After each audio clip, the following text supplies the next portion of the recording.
In the right? years that correct, in the years that it was backed by physical gold from 1787 to 1913, its value, the purchasing value of the dollar, increased by 8%.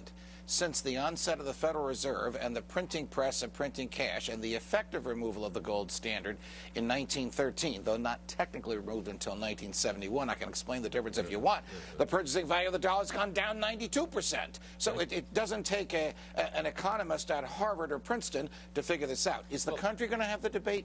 I don't think so. No, I don't think that this is going to happen. This I concede to you. It is desirable, but there is a lack of momentum, a lack of public support for it. But wait a second. I think there's a middle ground here. Let's hear it. I don't think we're going to suddenly go back to the gold standard just like that. That is not going to happen. Right. I agree with you. I can see the creeping use of gold as a medium of exchange. For example, we're about to see on the streets of two cities in America vending machines where you can put your dollars in and get out small amounts of gold. Would you use one of those machines? I certainly would. This is the first step towards using gold as a currency. Here's how we got off the gold standard. An executive order by a president of the United States to his Secretary of the Treasury simply saying, stop redeeming dollars for gold.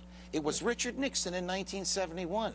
No president since then has had the courage to invalidate that executive order. But you can't, Judge, come on. You can't go back in a modern economy backing up the trillions and trillions of dollars which we have in our society circulating the globe and say, if you've got a dollar bill, you can go to your bank and get gold for it. You cannot do that because of what we've done since 1971, which is to flood the market with cash. In other words, you cannot go back to the gold standard. If we're going to go back to the gold standard, we have to do other things like stop the printing presses and get rid of the Federal Reserve. Then we can go back to the gold standard.